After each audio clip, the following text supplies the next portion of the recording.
Like, do you sometimes go, like, well, fuck, dude. Like, are you being a pussy? Like, right? Like, are you talking about when you talk to yourself? Yeah, like when I'm talking to myself, like, don't be a puss. Like, you know, why are you letting that bother you?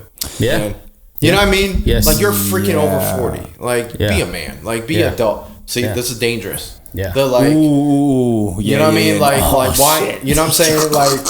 Like I'm fucking 43 talking about this shit. Like, why? Like, because I feel like I'm a dog, so I control my own destiny. Like, why am I talking about my childhood trauma?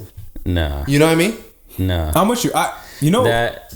Yeah, I feel like 100%. Okay, so you come from an immigrant family and your family's divorced and you're you know what though? But you grew up in Cupertino and you know, but you're privileged. Sure. And you know that I feel that. You know, but like, I think because I have that thought too, and I think one of the things that stopped me from speaking to myself in that way was like, I thought back and I was like, when I was a kid, was that ever resolved? And not only that, but when I have that thought, does it actually go away? Like when I say, oh, you're being a pussy, all the people I know like that in my life keep thinking about the same shit. They can't get over it. It never goes away. They always have a complex forever. And they keep telling themselves, oh, you're a pussy, so you gotta fucking swallow it. But those are the same people that can't fucking get over it. Can I say something? Yes, please. I think, and this may be offending people, but I think who cares? Not addressing is a coward's way out. In a sense, absolutely. Because when you say I'm a pussy or whatever, then it's a rug you sweep whatever you're feeling like under the rug. Yeah, that emotion. Like you're doing what they're doing to you. Like if you say I'm a pussy, like whatever the issue is, it's swept under the rug, not addressing the issue. Done. Yes, right? Correct. Okay, that's correct. That's it's what you're the saying quick way out. Totally, totally. So, how I think about it is, it's kind of cowardice in a sense where if you're not addressing it, then you're too scared to address the issue, or too nervous, or whatever the emotion might be. Sure. Right. Yeah. But because I think you're more of a pussy not addressing it, to be honest, is how I'll plainly say. And you know what I mean? And I think in that same vein, I feel like you have a kid, so you understand. My daughter. Yes, go ahead. Your daughter. Fucking get over it. Yeah. And I know you as a person, as a father too, right? Yeah. You would never say that. No. You would never say that. Why would you say that? And I think something that I've learned over time is like, if I would never say that to someone else, why would I say that to myself? Yeah. To me, that single-handedly has changed so much about how I process why I your process voice the way I do. Your voice. My voice. Even if it results in things that aren't ideal or whatever, it's just like, why do I talk to myself like that? I would never do that. Bro. Wow. Anyway, hard cut. I want to see if things are recording still. Yes. Okay. Yeah. Dude, this is so good. This is so good. Daniel, this is so good. It's still going? Okay. Bro, we gotta do this at least once a month. Bro. Yes, sir. Like I said, we can do this twice a month. Okay, we can. So down. We gotta put this shit out, bro. Also, we gotta. Huh? Let's get it. But also hard cut because we already did it one time. G, how are you doing? Wait, hard cut? Oh, I'm sorry. Transition. Do you not want a hard cut to? Hard transition. Let's have John finish out. His thought, and then we can. Okay. Oh, no. There's just So you said, would I talk to my daughter like? Yeah. Well, first of all, you nailed it. Like it's your worst enemy is yourself. That voice is you. It's no one else. And if you really think about it, a lot of my anxiety and a lot of the things that I go through, or you guys go through, is your voice. Yeah. Telling you these things. Yeah. Telling you you're a pussy, or you're this, or you should be this, and you're overthinking things, and really. So then it's like, how do you create a mechanism or a happy place where you could look yourself in the mirror and talk to that voice and just and it's hard because kill it. It's so different from the shit that we grew up with. Yeah, like we grew up on the fucking stop being a pussy shit, but like man up. Yeah, and it's like, just like, what the fuck are you talking? We listen to dumbass dudes. Like man up, just man up. I'm like, what do you mean man up? And then there's some we talk about like at least my dad was like that. You know, he's like, oh, you're tired. Yeah, let's fucking go. Like, he would wake me up at like 7 o'clock in the morning. Yeah, yank the freaking blankets, whatever, off of my bed, and like put water on me, like get the fuck up, like let's fucking go, type of shit. Oh yeah, oh yeah. That's intense as shit, bro. Yeah. Your dad poured water on you? Yeah, to wake you up. Yeah. Was he a Navy SEAL? No, dude. He's like, Jesus Christ. He didn't say it, but it's his version of you love your dad. Yeah, this has nothing to do with Yeah, I love my dad. Of course, but that is what it is. But these are the traumas and situations that are built into your head that resonate and come out as a 42-year-old, as a 35-year-old, as a 29-year-old. I'm 30, baby. You know what I'm saying? 30. Yeah, I was like, I forgot. I was like, okay. Hit the 3-0. Anyway. The funny thing is, I just had the same conversation with my partner, and she has a daughter.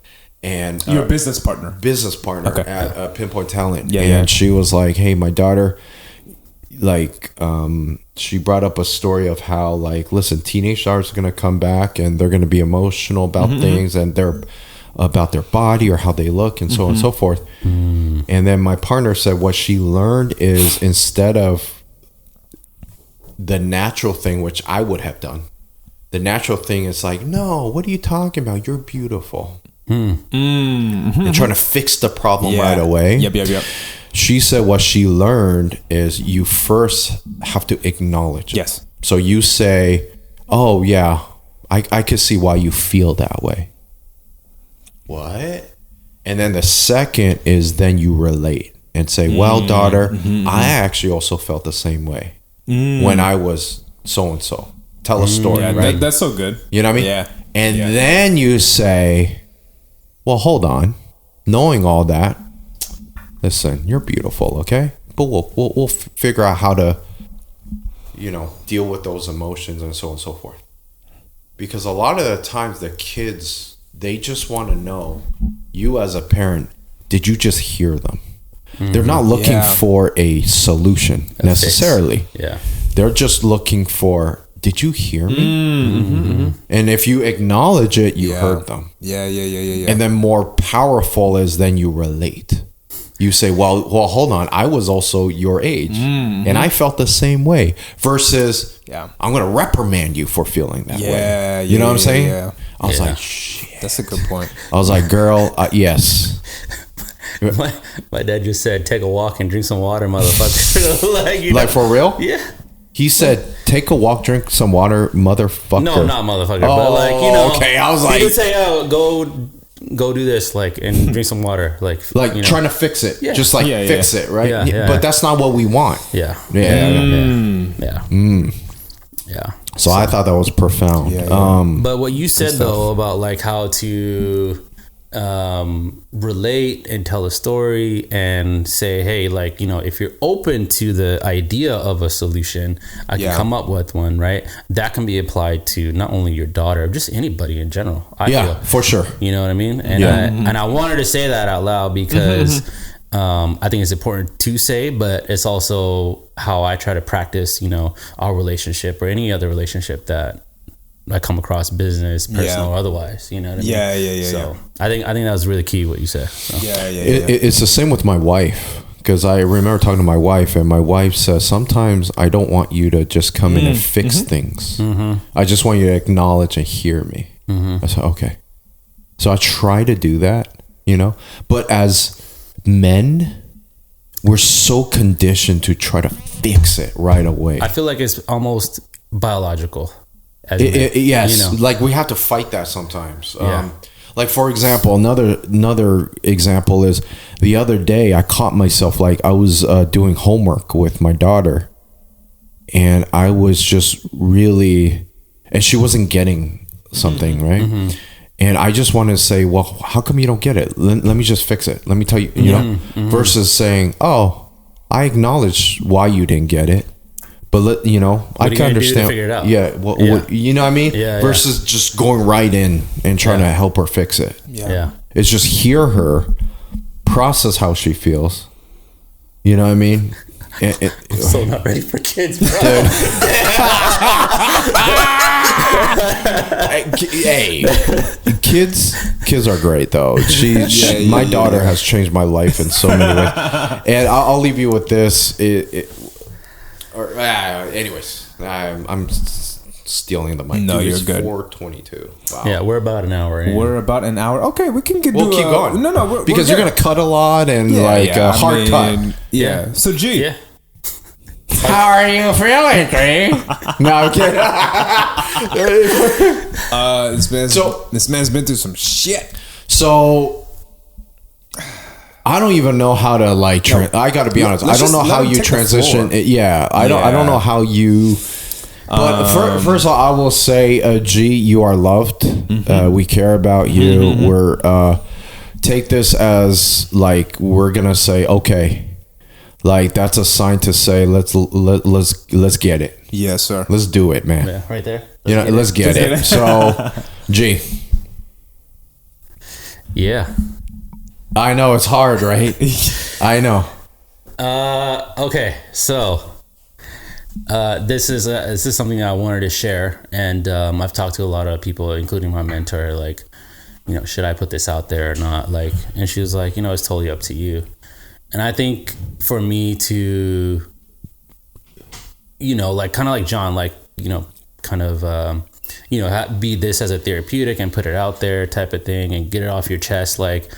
To me, to minimize what the situation that I've been through, kind of minimize it to a certain extent, not make it a big deal. I wanted to share with you. And that thing is that I had a heart attack, right? So on... Crazy. It was, I don't think I'll ever forget it. Not for the sake of, yes, I had a heart attack, but again, I am not Mexican. I am Indian. So very sorry. This specific year, there were two holidays on the same day. Yeah. One was Diwali, which Indians know, and Halloween on the same day. So me and my wife have a normal day on a Wednesday evening. She comes back from work. We have dinner. Everything's all good. We go to sleep, right? And 3 a.m. I wake up and 3 a.m. 3 a.m. in the morning. I wake up and just extreme pain through my chest. Where? Straight dead middle. Right here. It really. What did it feel like? It felt like someone was pushing really hard on my insides in my chest, really hard, and on top of. I don't know what this feels like, but it felt like, as a metaphor, someone was sticking a pole right through my chest. It was on a scale of 1 to 10, it was a 10. I was screaming. Shit. It hurt a lot. Heart attacks are not fun. And I'm just sitting there, I'm like, you know what? Don't be a pussy, G. Go drink some water. Oh. I sit straight up. I try to okay, it's gonna roll over. Whatever it is, And then I go back and I was like, okay, maybe just lay down, try to go back to sleep. And I'm just sitting there, I'm kind of screaming. And my wife, she's next to me. She's like, no, this is not right. And she's like, I'm gonna call a hospital. But we didn't call 911. We call the hold and then a vice nurse situation, right? Okay. So we can learn a lot from that. Okay. So if you did it back, you call 911. Yeah. Okay. Oh yeah, 100%. Call 911. Just to, was there a reason why 911 wasn't the first number that you called, or did you? I don't know. It was 3 a.m. in the morning. We're not all there. I don't know. That was the first number that occurred to. Yeah, we're just we should just call. We didn't think it was that serious. I see. Yes. Even though you were in crazy pain. Yeah, we're okay, whatever, right? Yeah. She just woke up to, like, you know, we don't know what the hell's going on. So call the advice nurse, and she's like, oh, what are you feeling? Like, I'm like, and then I explain it. I'm able to talk, right? But I'm like kind of like trying to like hold it all in. And then she's like, okay, let me talk to the doctor. Can you hold, please? So we're on hold. Oh my word. And for like, I don't know, a couple minutes, they're like, she comes back online. She's like, yeah, you guys should come in right now. Oh, shit. Like, kind of looking at each other, we're like, okay, oh fuck, okay, we're going. So luckily, I live right around the corner from Kaiser. Yes, you do. So so lucky. So instead of calling 911, we just go, because it'll probably be faster just for us. Hell yeah, for sure. Yeah. So we go to ER. We walk in, and they put the blood pressure machine on. I'm at like 201 over 170 or something like that. Yeah, that's raw. That's not right. They're like, you're having a heart attack, right? Shit. They give me medicines right away. And then I sit in the ER like for a good like 10 minutes or so. And then I get a bed, and they keep testing me. I'm like, it's again like 3, maybe 4 o'clock at this point in the morning. I'm like getting like IV like poked out and blood drawn. Nurses coming in, doctor, the floor doctor, like the ER doctor comes in, and she says like, oh, we're like waiting on the cardiologist to come in, and we're waiting for tests to go through. And initially, actually, they didn't say it was a heart attack. They said it was like a EST elevation, which I don't know the terminology, but something is wrong, right? So they do the blood test, and there's a certain protein that comes off when you're having a heart attack, and that's what they test for, to test for the heart attack. Mm-hmm. And they did it the first time around. The number, which I don't know what they're actually measuring, but the number that you want to stay under is like 40. Okay. Right. For this protein? From what I remember, what I recall, right? For measuring the protein? Yeah, measuring the protein. Okay. Right. So first test comes back, it's like at a 24, right? Okay, whatever. Like, cool. They're like, okay, we do at least 2 tests. Like, we want to make sure like everything's good, because then we gotta, if it's not a heart attack, like, what is it then? Right. Right. Something's wrong. Something's wrong, right? Yeah. So they do the second, and it's at 4,000. What the fuck? 4,000? Yeah. Is that even possible? I don't know. Like 4,000? 4,000. That's times 100 the expected, not expected. Okay, so then they know. The threshold, yeah. Yeah, threshold. So that they know. They know. It was instant. Like, so you had a heart attack. My wife is sitting there. I'm sitting there like, what? Like, what? Just shocked. And at this point, we're like, because they get me on meds. I'm like, okay now. Like, it's still hurting like a motherfucker. But it's you not could deal with it. Right, yeah. It's like a 6, 7. Like 8. 7, 8, yeah. It's still hurting pretty bad, type of thing.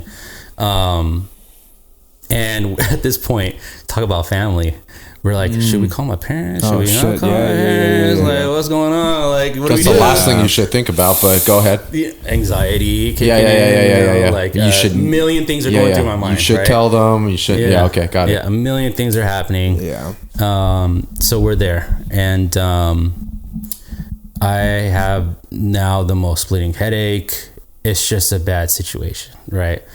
And then my wife's like, you know what, we should really just tell your parents. Like, we don't know what's going on, what's going to happen. Your parents deserve to know that you're in the hospital right now, in ER, right? Yeah. For a likely heart attack. Yeah. No, at this point it's confirmed. Right? Oh, it's confirmed. Yeah. Confirmed heart attack. It's not a minor heart. It's a major heart attack that you've had. Yeah. And so my dad comes. He's just asking a million questions. He's stressing my wife out. My dad being my dad. He comes in. He looks at me. I see his eyes. He's tearing up, dude. He's tearing up, and he's holding so hard to fight the tears back. And I'm doing the exact same thing. Like, I can't. as much as like whatever my dad put me through, whatever I've gone through, like that's still my dad. Like, of course, if I see it, I'm gonna fucking tear up. Yeah, that's your dad. Yeah. So that happens. Yeah. And it's just hours and hours waiting for a cardiologist to come, and the cardiologist reconfirms that I have a heart attack. Wow. And he's like, "You got to get admitted." Right. What was Alexa? That's my Alexa. Great timing, Alexa. I was like, it's like, all right, what are we recording?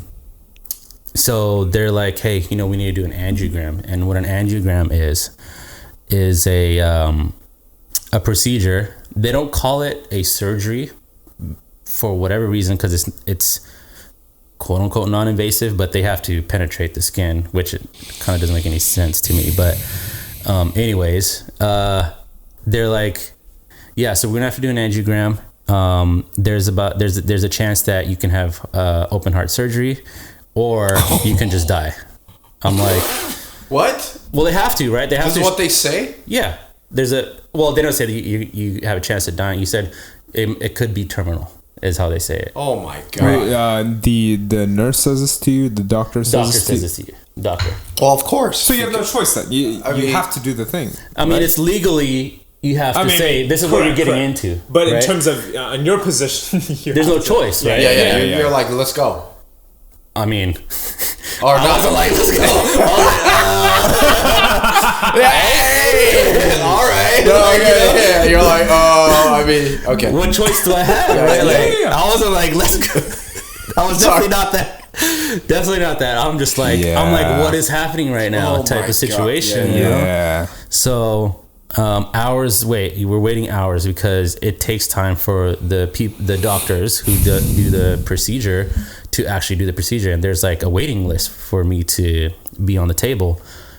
So I don't know, it must have been like, I don't even know, man, like 8-10 hours just waiting. And they just kept monitoring me, did blood tests over and over again. And you texted us early in the morning. Did I? It was maybe 8 a.m. that day. You were waiting. It's 7 or 8 a.m. And then you shot us a photo of you in the fucking hospital. Bed. That's your feet. Was that already after? That was after. Okay, yeah. It was the day after. Okay. Oh, okay. So I think we were supposed to do a podcast that day. I think that might be true. And then you were like, that's the only hey. reason why I texted you at that moment. You're right. Right? See, this guy's consistent, man. He was thinking about podcasts. So he texted us. I just like want to respect people's time. That's all. That's crazy. That's all. That's how I just operate. I don't know. Holy smokes. Okay. But so you're waiting on the So we're waiting. So now at this point, it's, I don't know, 10 hours, 12 hours. I don't know what time like we actually go. Because when you're in the hospital, when you're in the bed, like time is out the window. Yeah. Like you don't know what time it is. You don't know what's going on. A million nurses come by, and the doctor finally comes back like, all right, we're going to take you. Right. We're going to take you to do the angiogram. I'm like, all right, here we go. Now I'm like, okay, at that point, I'm like, well, there's no choice. Let's just fucking do this. Yeah. So they had me stripped naked. So there's, for an angiogram, you can go through the wrist, which there's still a mark there you can see, or like in your groin area, because they stick this catheter, and they stick a line through the catheter to put in a stent. Yeah. Well, first they do an ink so that this camera can see what's actually happening. Where's the blockage blockage? or whatever's happening. Yeah. So they're like, hey, if there is a blockage, we're gonna take action right away. Yeah. All right, cool. So they shave me down. They shave me down there. I don't know if you could see, but like this part of my arm hair is not the same length as this part of my arm hair, which is, they shave me here too because they like stick you there. So they shave me. I'm on the table, and they gave me fentanyl, which was great. I just remember that very distinctly. Don't do drugs, kids. So they gave me a mixture of fentanyl and Benadryl though, but I don't know. I don't know why. Benadryl, interesting. Antihistamine. But I am awake. Okay. I'm coherent. Yeah. I'm in like dream state. Like, hey, You're feeling great. I'm feeling great, right? You know. So now I'm coherent. I'm on the table. They're doing their thing, and I don't feel the cut. I feel the catheter. I've never like felt this sensation. It doesn't hurt, but imagine like well, it kind of hurts. It's like getting your muscle pulled like constantly, like because they're in your vein, right? Literally in your vein. It's like vibration. Yeah. Right, kind of. Right. Like I feel it all the way up to my shoulder. Yeah. Well, so you know what it feels like. Yeah, right? I do. Yeah. I actually do. As it's going through, the muscles are kind of separating apart. Yes. Like So it's just a weird feeling. Actually, I don't know how that feels. But go ahead. It's a weird feeling. Like invasive. Like it's very invasive. Because the stent is in there and it's opening it up. Is it trying to open it up? The catheter. Yeah. It's trying to open it up. It's like a wire. Yeah. With a motor on it. Yeah. Yeah, I know. Yeah. But why is it in your arm and not your? So this is a main artery that goes directly to your heart. Going through the artery to the heart. Okay. If they do that's open heart surgery, and that's way more riskier. Yeah, of course. Right? Yeah. So, okay. So this is first part of the procedure is ink. They're gonna shoot ink so the camera can see all the veins and see what's going on. That's part one. Part two is they see a blockage. They see a blockage and maybe mispronouncing this, but it's called the ramus. And what it is, it's the vein that shocks the heart to make it beat. Pump. Right? Yeah. So that was the issue that I was having. It was 99% clogged. How did it get clogged? So there's a lot. So 99% clogged. Is it diet? Is it? By the way, this is for everything. Like it was. How do you? Yeah. So if you want to go down that road, right now we can do that. Tell everyone this is an educational podcast too. One is this. Yeah. Drinking. You all know I love my whiskey. Damn. Right? What are we doing? Let me pour you all a drink. Right? What are we doing, guys? So you guys know this is a real podcast. I have high cholesterol. Yeah, me too. But we need to chill. Yeah. I mean, I do. I mean, this is the first drink I've had in weeks, though. Same. So whatever. I don't. Moderation, right? Yeah, I don't drink much. Yeah. I just okay. Go ahead. So that's an element. So drinking. So diet, eating like shit, right? Unmotivated at this point to go to the gym because of other stressors in my life. Just curious about the diet portion of it, because that's something that's changed for me too, because it's like a much lesser degree, but for cholesterol. Yeah. Are there very specific guidelines that's like absolute no for you? Like I cannot do this thing. Like fried. What does that look like for you? Animal fat or just fat in general. Okay. Like, my diet is now low fat, low sodium, yes, and low grease. Okay. So the fried, yes, you're correct. Low grease. So like a lot of fish. Is fish oils okay for you? Fish oil is okay. Okay. Yeah. So just anything that would elevate your LDL is not great for you. Yes, correct. Got it. Correct. Okay. Yeah. Anything that will put a stress on my heart. Yes. Let's just say that. Okay. Right. Yeah. So carbs are still okay. Proteins are okay. So I'm eating a lot of just not fried fruits and veggies, fish, lean chicken, lean meats. Yeah. I cannot do whiskey. I cannot, or any alcohol. Yeah. I can't do steak. Ever. No, not ever, but like for the foreseeable future, like 3 to 6 months until they do the stress test. Okay. Yeah. Wow. So we're there. How do you want some blueberries? Some muddled. No, it's because no. Let me tell you why. Let me tell you why. Yeah. My wife went to Safeway and my mother-in-law. So I have literally 4 cartons of blueberries in my fridge. I'm sorry, but we literally went to Costco yesterday. Yeah. So many blueberries. I have so much blueberries. They're good, bro. I have so much blueberries. Oh, what I wanted to ask was do you want raspberries? I got strawberries and blueberries. I'm with you. Before you answer, sorry. Yes, This is my go ahead. new dessert: blueberry, strawberries, and Cool Whip. I can't do Cool Whip because of sugar. No, but they have sugar free. Yeah, I've seen that. I I've do seen the that. same thing with non-fat Greek yogurt, which is like great protein. Yeah. I mean, That's probably you know, better. Yeah. It's very filling. But Yeah. anyway, Okay. what I wanted to ask was, There's more to the story, but go ahead. yes, yeah. how We have not crescendoed yet.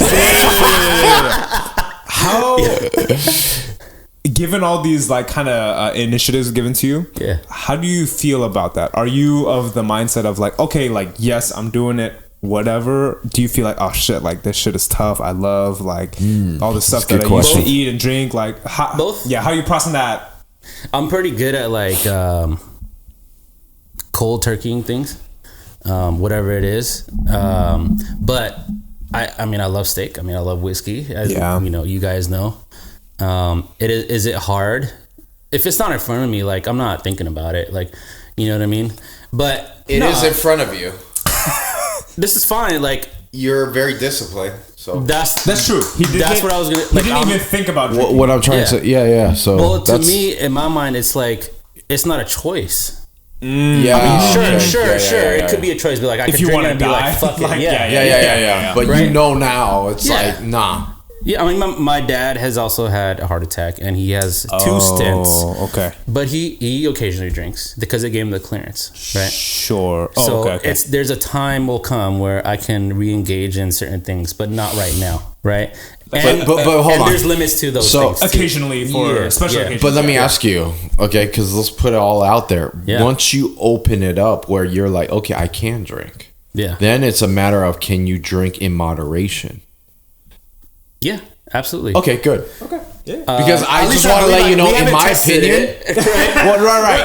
Obviously. So But I Because believe I I- can because I just told you I could cold turkey. You know? That's true. But then your argument could be that when you're a little more tipsier, does that like, judgment- for example, You know? let's say we're shooting this podcast and we're drinking, we're having a good time. Yeah. Da. Can you stop it and say, I just want one? Yeah, just one. That's the I believe hard so. part. I believe so. No, and I'll say why I believe him. You're one of the most disciplined people I know. Let me say that about you. I appreciate 100%. that. So Yeah. I'm actually, I Not believe concerned. you. No, honestly, like I actually believe you. So Yeah, I appreciate that. Yeah, yeah. Sorry, but not to cut off your story. You're still going on the crescendo. Yeah, crescendo. So, Crescendo. so I'm on the table. Yes. Okay. Crescendo, I'm on the table. You're on the fucking table. You haven't got the fucking surgery yet. They just give me the drugs, right? Okay. Yeah. So they shoot. They thank God they don't go through the groin, because if they had any complications through the wrist, Sorry. right, they would, all up in there, Like where? Like, but right between. right between in your In No, the no, no. gooch. the gooch. That's called the gooch. So I'm on the table, and they keep. I'm hearing everything. They give me more medicine, and one of the doctors like slaps one of my feet. Right, he's like, just to make sure that I'm reacting, that I'm not, like all the nerves are still good. And I feel that, and they give me this one medicine. It's called endenosine or something. I can't remember for the life of me what it was called, because I was a little in a dream state. But all I hear the doctor saying is like, whoa, cough now. And He's saying that to you. to me, Oh shit. she is saying that to me, right? Yeah. She's saying that to you. Whoa, So- cough now. Oh Yeah, fuck. like yelling at a top of a lungs, cough Like- now. She's tapping me. like cough she's like now. She's like cough. urgent. Yes, right now, like cough now. Okay. You motherfucker better cough right now. So what had happened when I talked to her was the whatever medicine was supposed to slow my heart down. So it's not, because I'm coherent. I know and feel everything, right? So they're like, to slow the heart down, they give me that certain medicine. And what had happened was it worked too well. So my heart stopped. Oh, what the fuck? Yeah. Oh, So my heart stopped. it just stopped. Like it not beating. Not beating. Oh my word! But it was but close. I was still coherent. Yeah. Everything. There is no light. Just for everyone. There's no light. But I'll explain what it felt like. It felt like I was at the top of a roller coaster, and I'm like about to go, like right at the other end of it. Yes, that's what it felt like. Like a suspension, like you're about to. Yeah, and I coughed, and then I'm back. Right, everything's being Holy right. moly, dude! Yo, they kind of fucked up, but I don't know. Right, like, is it normal? I'm scared to ask, to be honest, because I don't want to know if I. Anyway, so you coughed. Okay, I coughed. You're back to life. They gave me whatever anti-medicine is to that. Yeah. Like, okay. Yeah. Let's bring it back, type of shit. Yeah. I was like, cool. Like, I'm awake. I'm like, all right, cool. Like, everything's fine. But now the fentanyl has worn off. Like, because like adrenaline, right, has kicked in. I'm like, fuck, I'm about to, like, I thought I was about to die. Right? Yeah. So I feel everything. They don't give me any more, what is it called? Anesthesia, right? That's how you say it, right? Yes. And now I'm like, okay, cool. So I take a deep breath. I'm like, and the residual of the initial medicine that was stopping my heart, it happened again. So my heart stopped again. Again, yes. Oh my word! And they're like, cough again, and I cough again. Anxious just hearing this stuff. Yeah, like I'm just like, so you know what I mean?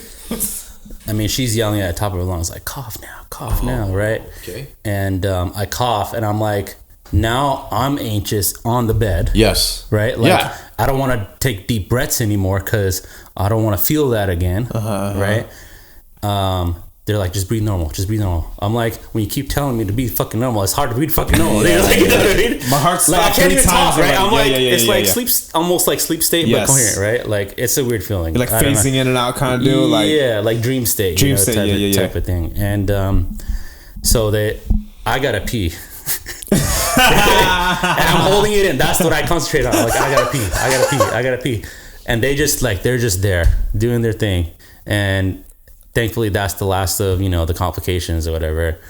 And they take everything off. Like, they take out all this like weighted stuff that they had on me. And I told the nurses, I'm like, yo, I gotta pee. Like, that's the first thing I say to them, right?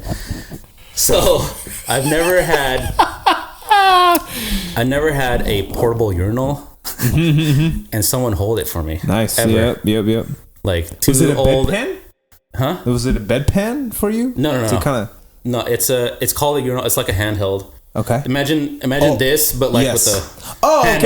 Like and they go cup, boom. You pee into a bottle. Yeah, they're like they just stick it in there, and you just go. Yeah, they're like go. I was like right now, like I was like confused. Yes. Like I never. But then you can't because you're like Yeah, I'm like half like awake or whatever. They don't care that you're naked. I'm completely naked, right? Just, like I'm like there's like 8 people in the room. Yes, this is what I'm like. All right, we're here. Oh my word! I mean, it's pretty big. It's probably like twice as this room, and that's a big room. It's kind of cool technology wise. That's because nothing else. There's like this like 85-inch screen. They're watching everything. I'm trying to like look what's going on, Dude. So that's happening, and then I peed, and then they bring me back to my actual room, not the ER room, because I got admitted. Yeah. So now they're monitoring me, and I stay there for a couple of days, and Jesus Christ. And I gotta say, like the first thing that I thought of when I thought I was gonna die, 3 times was, is my wife gonna be good? That was my first thought. Yep. Wow. That was my first thought. And what am I leaving on this world? That was my next thought. Not once did I think about money. Did I think about any material things? It was people that if they would be taken care of. So, and then I thought, that's when I called you. I was like, or when you called me rather, and you're like, I know UG, like you're gonna go harder, and I'm like, I know you. I was like, everything that I wanted, that I thought I wanted, in life, got reconfirmed that I wanted those things in the way I wanted them because of my heart attack.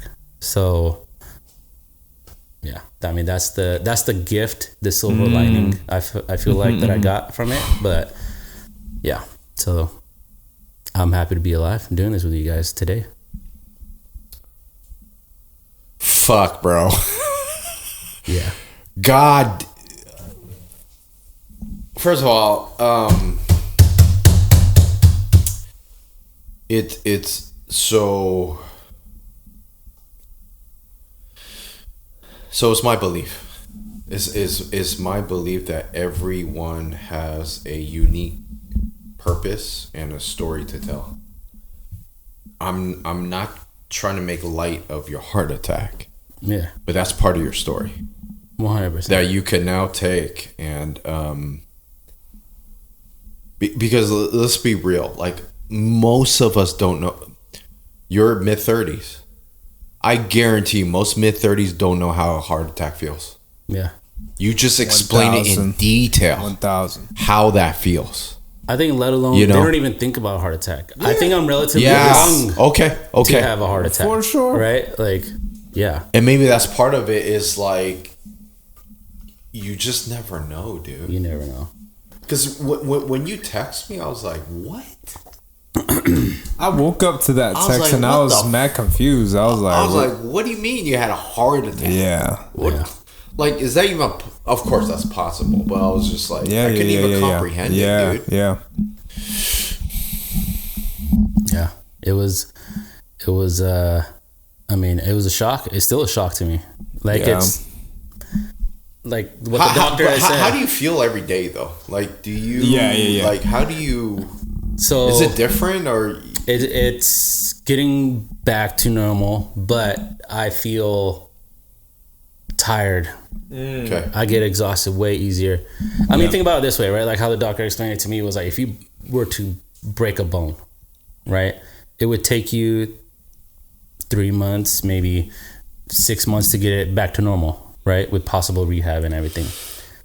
True. I had trauma to my heart. Like, you know, they're like, that muscle needs to recover. Yeah. You know? But can a heart as a muscle recover to normal? Yeah. Just like any other muscle, right? Oh, wow. So it's not permanent damage. So now I have a manufactured product in me. The stent. Yeah, the stent, right? Yeah. Which is fine. I mean, it's keeping it open. My dad has 6. I mean, wow, 6. Jesus. Holy shit! But my dad's much old. I mean, you know. but still, although 6 is a lot. Although I will say this, if that's my future, man. This is actually what I wanted to talk about. Like, you talk about why this happened. Yeah. Both my grandparents died. My grandfathers died from a heart attack. Me and my brother talked about this. Me too. Oh shit. You too? Dude, heart disease, diabetes, Asian, like that's the number 1-2 killers in Asia. It's interesting because for my family and for Korean people, diabetes is very strong. Yes. But heart disease is not very common. Okay, but diabetes. I know maybe 1 or 2 people that have suffered a heart attack. So I'm curious to ask you, what do you think are the biggest factors to heart health for you personally and maybe for your family maybe? I think one is definitely the history. Okay. And then second is like genetic kind of. It's been like very known, like in our whole, like my dad has my grandpa passed away from it. My dad's brothers like have stents in them, right? And they've had a few heart attacks already too. Okay. So this is what I was gonna say is like me and my brother like always talk about like, you know, it's not a matter of if, it's a matter of when. You know, when is it gonna happen type of thing. Like we've seen our future in a sense, you know. Jesus. So yeah. So you know.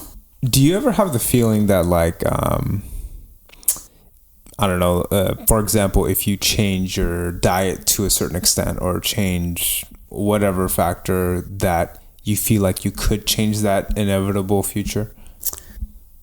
No. Okay. Because I'm a person who believes in science, and what the doctor has said, like the same thing.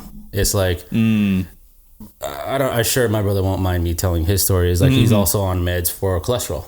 Okay. Right? Like statins. Yeah. And I don't know which one specifically he's on, but he's eating clean. He's worked out. Yeah. And he's like, I told the doctor like I want to get off these. You know. Okay.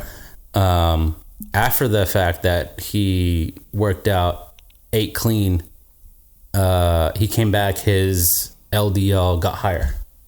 Interesting. Yeah. Why? Just Doctor genetics? said it's gonna be genetics. It's like Jesus another big factor is your stress. Like Yeah, how much that's coffee true. That's true. I drank. I was hypertensive. Yep. So when you talk about running on anxiety, is it still running? Yes. Okay. When you talk about running on anxiety, Yeah. it was very much that like constant stress, like since September, which I've told the story on the last episode why that was. You know, so I get exactly why John feels the way he feels. I see. Because that stress, I would be damned if that didn't contribute to the actual heart attack. Yeah. For sure. You know what I mean? No, I feel you. Yeah. Yeah. So, yeah, man. Wow. Yeah. So even if you don't think it would change, how do I say it? Like, for example, you dieting better and exercising or whatever, like even if you feel like that won't ultimately change, maybe you fight it. Yeah, like do you still feel like give up? Yeah, You know what I mean? do you still feel like it's worth the fight to you? Yeah. Though? Oh yeah, 100%. Because it will either help prolong it or your day to day is gonna be better. Yeah, you know what I mean. So true. Absolutely, 100%. Yeah. That's why I'm not drinking right now. Yeah. No, for sure. That's why I eat what I eat now. I've lost like maybe around like 12 pounds already. You know what I mean? So I mean that's a lot of weight. Yeah. For a relatively short period of time. Yeah. I mean that's just by changing diet, and I can't exercise. Yes, with no exercise, that's a lot of weight. I mean I have to walk, right? I walk a lot, right? Which I kind of enjoy, to be honest. Now I just put on a podcast, and just go. You know what I mean? Or I'll take calls on the go. But, you know what I mean? But yeah. Wow. Yeah. If this is not a wake up call for anybody who's watching, like I know, my wife's side of family, they're like, dude, because of you, I'm changing the way I eat. Wow. Right now. I mean, yeah. You know what I mean? Like, I mean. Yeah. I'm even looking at what the hell we doing, Daniel. But moderation. Yeah. Yeah. 100%. No. I'm with y'all. I don't really drink a lot anymore, I also don't drink a lot. So, but I'm actually, yeah. I realize I'm the culprit of that. You're not the culprit. No, he is. No, he is. No, he is. And I'm not talking about this group. Oh, just... I realized that my cousins, my wife's side of the family, I push it, that's when we all drink. You're the encourager. Now I don't drink. Now I see everything clearly, right? So now no one is like, oh yeah, we're good. You're like, oh shit, maybe it was me. That's what I'm thinking. I think it was me. Like, no, I feel you. Yeah. So. Yeah. Yeah, man. God so damn. There it is. You know, I'm just. I just feel thankful that you're alive. Me too. To be here, you know what I'm saying? 100. I mean, to your point, I know we can't control everything, but I think control what you can type of shit. Yeah, I also really respect, at least in what you've communicated, the things that you're changing and controlling in your power. Like I feel like that's just not easy, even if you've been through a heart attack. Like if you're in a mode of things, it's like it's not fucking easy to give up all the shit that like you like to have at the end of the day. Or like the shit that like is our parts of your stress relievers at the end of the week. You know what I'm saying? Right. So I respect that a lot, and you know well, the meds help too. Yeah. So are you on what kind of? Are they like, you know, statins are for cholesterol, but are there like specific heart medications to prevent heart stopping? You know what I'm saying? I don't know the names. Yeah. But I'm on cholesterol meds. The statin. Okay. I'm on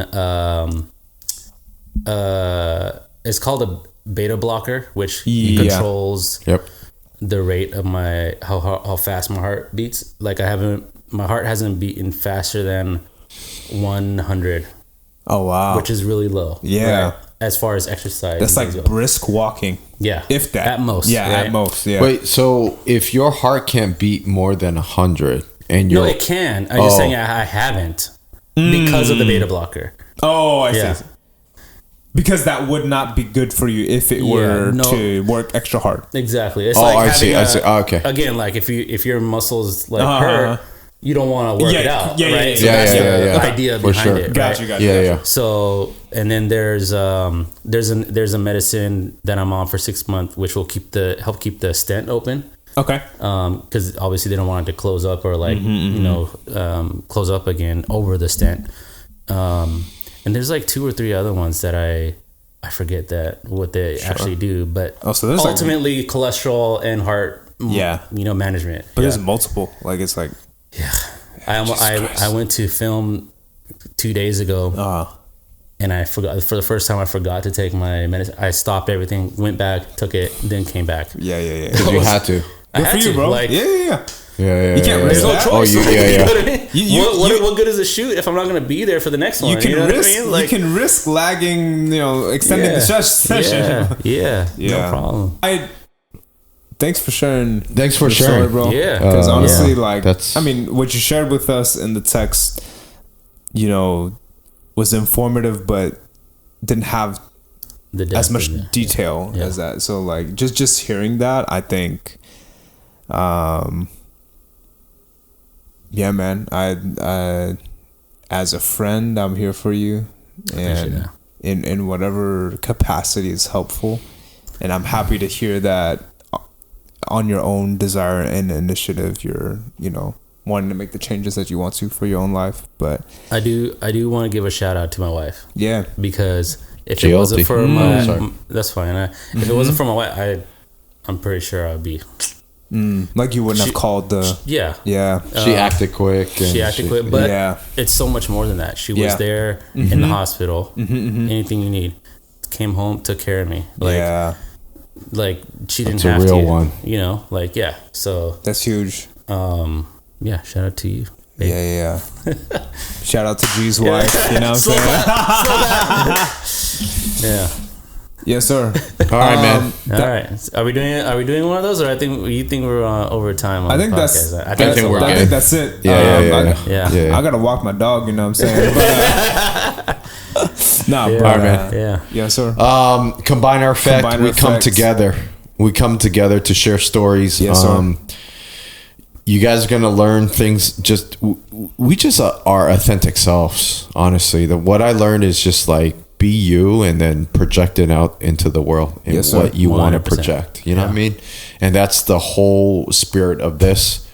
But beyond just us sharing our personal stories, you're gonna learn a lot from a recruiter, how to find jobs, educator, how to educate and learn. And then I know most of you are going to be more excited. Content creation, a videographer, the art of telling your story, and then so we feel us three combined, coming together. We're hoping we're going to give you something positive, something valuable, something humorous, something entertaining, but also something educational, something you could really grasp and enrich your life. Yeah, that's really what it is. Yeah, that's so. 100%. Thank you for joining us. Stay tuned for more, guys. If you want to end it, I'm good there. I'm chilling right here. Let's go.